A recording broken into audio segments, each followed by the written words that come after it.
Olá, bem-vindos ao nosso podcast Abril na Primeira Pessoa. Hoje vamos viajar no tempo para conhecer como era viver em Portugal antes da liberdade que temos hoje. Vamos falar sobre o Estado Novo e a importante Revolução dos Escravos. Para isso, temos connosco um convidado muito especial que viveu nessa época.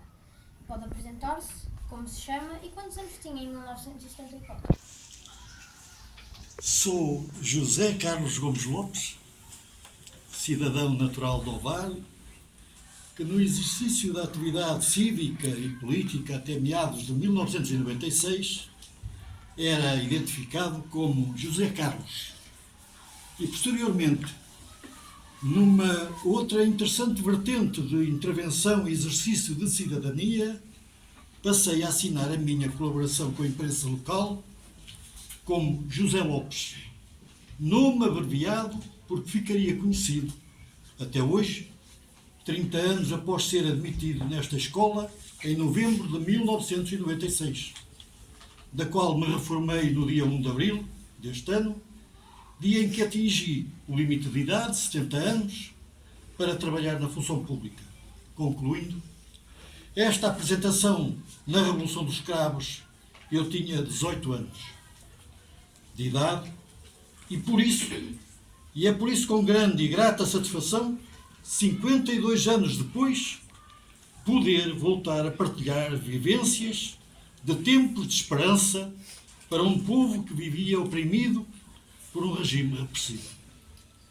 Agradeço desde já o convite para participar nesta atividade, espalhar os valores de Abril, em que a entrevista é organizada pelo turma 6º A, aqui também com a presença do 6º G e organizada também pelo Grupo Disciplinar de História e Geografia de Portugal, no âmbito da interdisciplinaridade, com o reconhecido entusiasmo e dinamização da diretora de turma, professora Ana Bessa, que já há alguns anos vem mantendo bem vivo o espírito do 25 de Abril na escola, sensibilizando e mobilizando cívica e pedagogicamente os alunos e envolvendo a comunidade escolar, em geral, para assinalar com dignidade, responsabilidade e alegria a importância de tal data histórica que libertou o povo português, assim como outros povos, nomeadamente os que estavam colonizados por Portugal, no continente africano, Angola, Moçambique ou Guiné. Desejo assim que nesta escola, em que trabalhei como assistente operacional ao longo de 3 décadas, partilhando o respeito pela inclusão, a valorização da diferença e da multiculturalidade, estas atividades, para viver Abril, contribuam para formar cidadãos livres e conscientes, ativos na sociedade, portadores de ideais de liberdade e democracia conquistados no 25 de Abril. Desculpa esta longa resposta à primeira questão. Não há problema nenhum. Estamos aqui para aprender. Como foi a sua infância durante o Estado Novo? Sendo originário de uma família sem grandes recursos, salários baixos, pais operários, a minha infância, tal como a de mais 3 irmãos, era de uma vivência pobre e sem perspectivas de que poderia ser melhor num país governado por ditadores.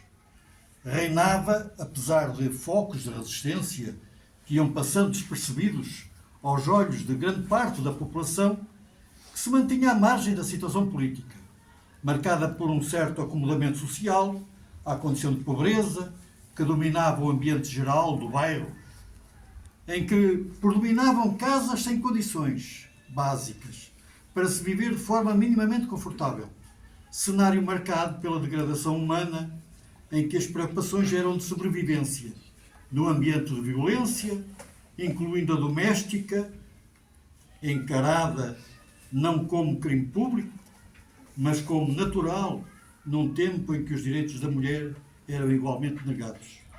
Mas, simultaneamente, eram tempos de solidariedade entre vizinhos, vítimas da mesma pobreza e tanta miséria. em que não havia casas de banho, nem água potável, e muito menos luz ou gás. As refeições eram cozinhadas em lareiras a lenha ou máquinas a petróleo. Vivia-se na escuridão, que se abatia sobre o interior das humildes casas, sempre que a noite chegava, em que se viam as estrelas pelas freixas das telhas. Uma longa noite, de mais de 40 anos, que manteve o povo amordaçado e tristemente conformado à sua pobreza social, cultural e económica, agravada com analfabetismo ou acesso a direitos, que hoje nos são tão normais, ainda que a degradação e em risco de se perderem.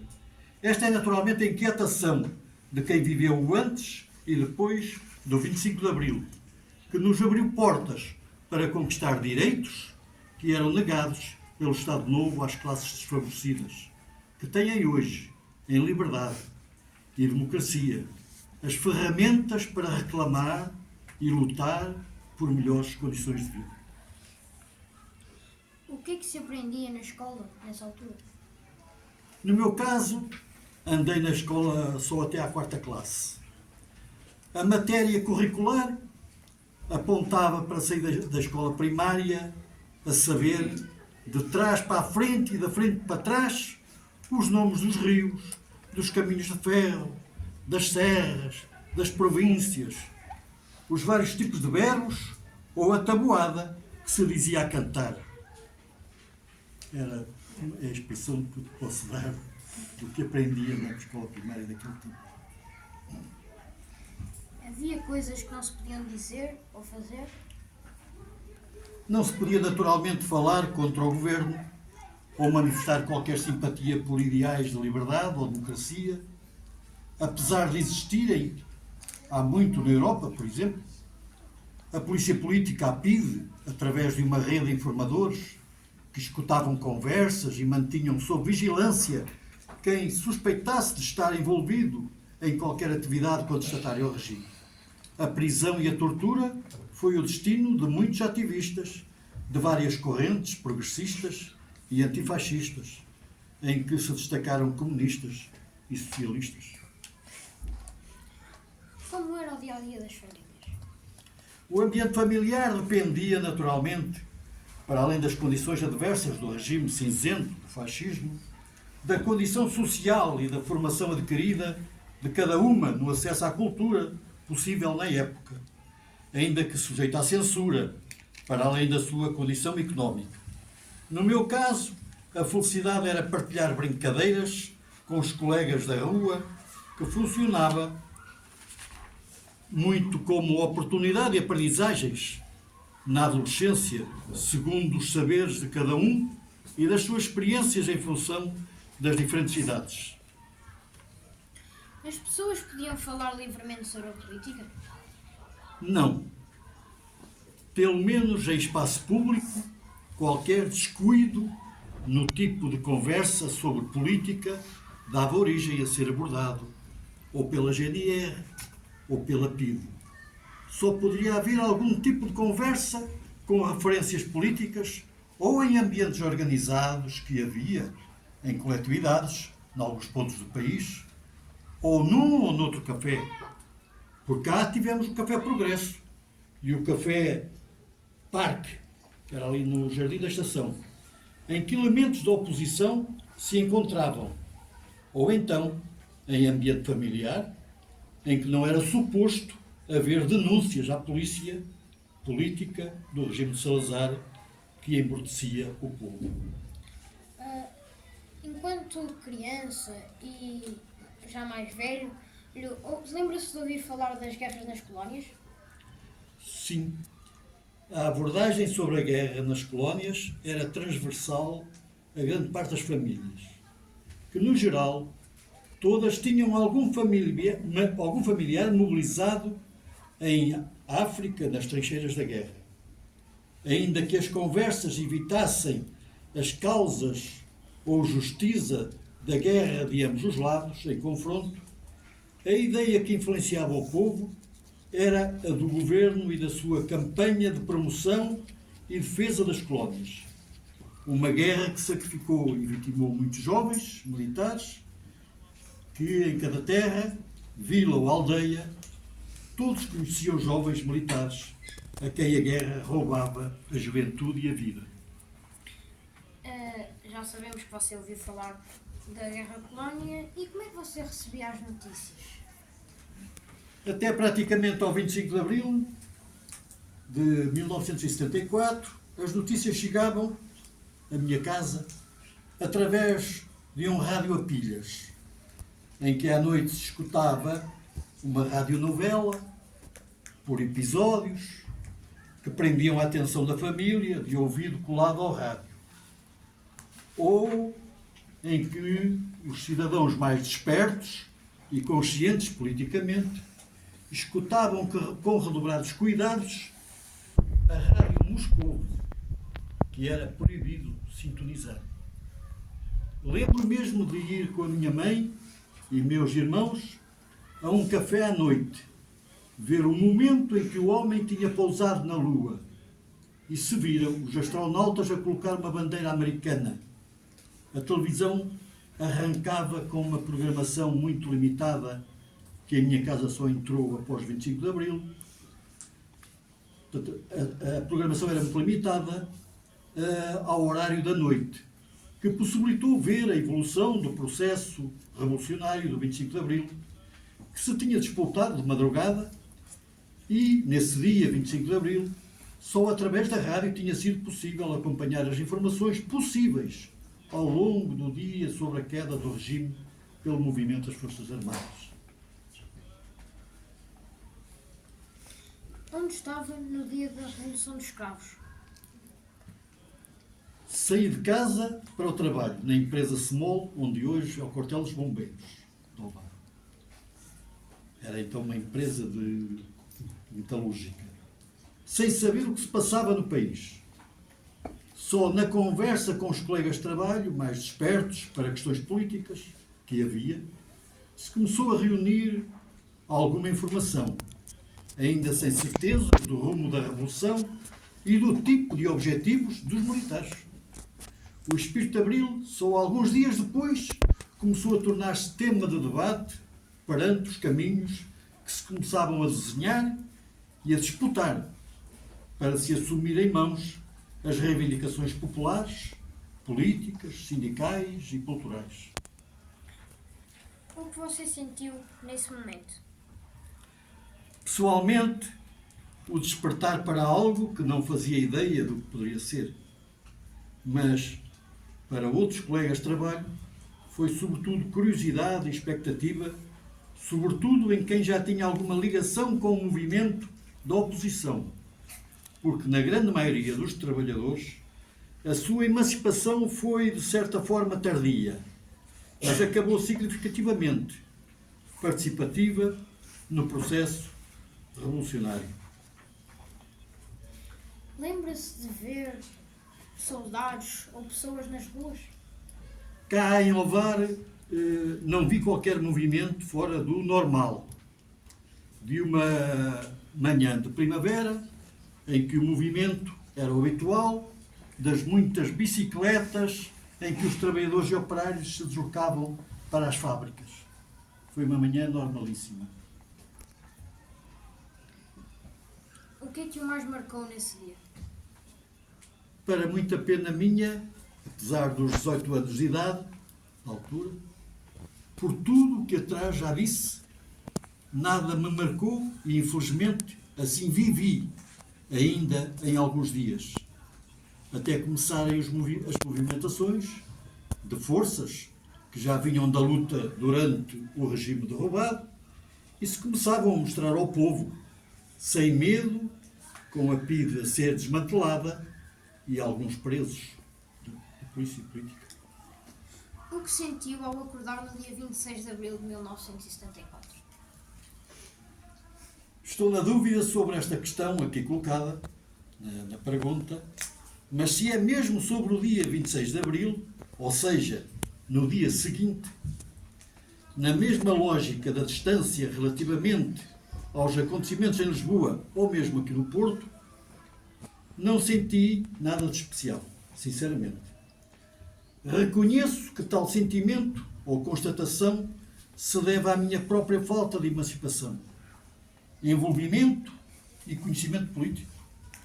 Era um jovem, como tantos outros, alheio ao caráter repressivo do regime, que por esse facto não dávamos a devida atenção por tanta despolitização reinante. O que é que você viu mudar logo a seguir ao 25 de Abril? Ainda que me tenha passado ao lado, a exemplo da generalidade das terras, também cá as forças e figuras com ligações à oposição ao regime deposto, fizeram a transição em órgãos administrativos, como a Câmara Municipal do Alvar, constituindo comissões administrativas para gerir os destinos da autarquia, até se virem a realizar as primeiras eleições livres. Foi o que mudou no imediato. As pessoas passaram a ter mais liberdade? E como é que isso aconteceu? Sobretudo, perderam o medo de falar. Foi uma conquista extraordinária. E aconteceu numa vila, então era vila, nem era cidade, numa vila como Alvar, progressivamente, porque, como já disse, no imediato, no quente da Revolução, nós aqui ainda estávamos muito frios.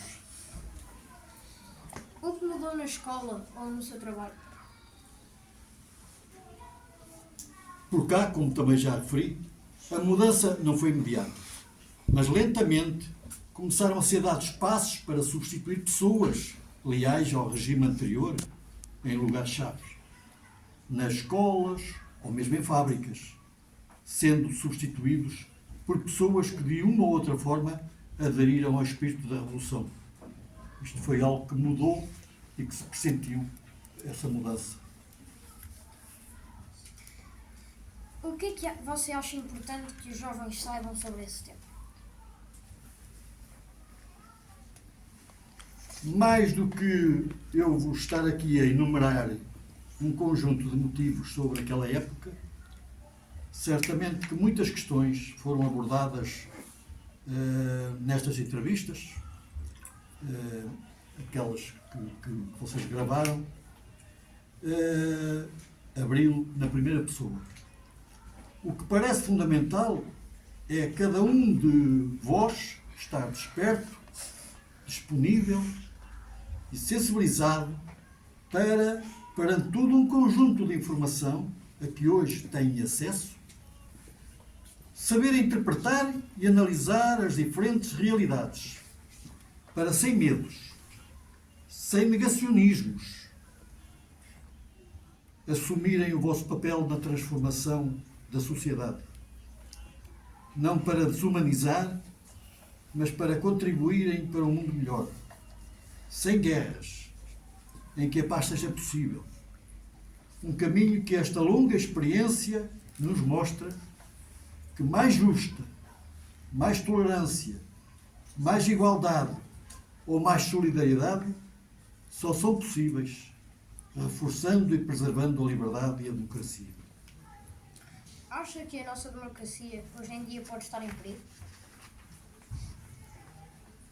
Quando assistimos ao caos e instabilidade provocada por governos e líderes autocráticos, promotores de sistemas ultraliberais e de extrema-direita, que arrastam os pobres para mais miséria económica e social, quando se fica indiferente a movimentos revanchistas que invadem violentamente instituições do poder, ainda que o burguês, é exemplo do que aconteceu na América ou no Brasil, ou da violação grosseira e sádica de direitos fundamentais do homem e particularmente das crianças, a democracia, tal como a conhecemos, está verdadeiramente em perigo. E agora, por último, que mensagem gostaria de deixar a quem nos está a ouvir? Que esta experiência aqui vivenciada na valorização do espírito de Abril seja uma semente que faça germinar gerações capazes de agarrarem nas suas próprias mãos a defesa de um mundo melhor, que passa naturalmente por ter consciência da crise climática agravada com a intensiva exploração de combustíveis fósseis e, inevitavelmente, dos próprios efeitos das guerras que põem em risco o planeta e, consequentemente, a humanidade. Obrigado por partilhar a sua história connosco e a vocês que nos estão a ouvir, esperamos que tenham aprendido mais sobre este momento tão importante da nossa história. Até ao próximo episódio.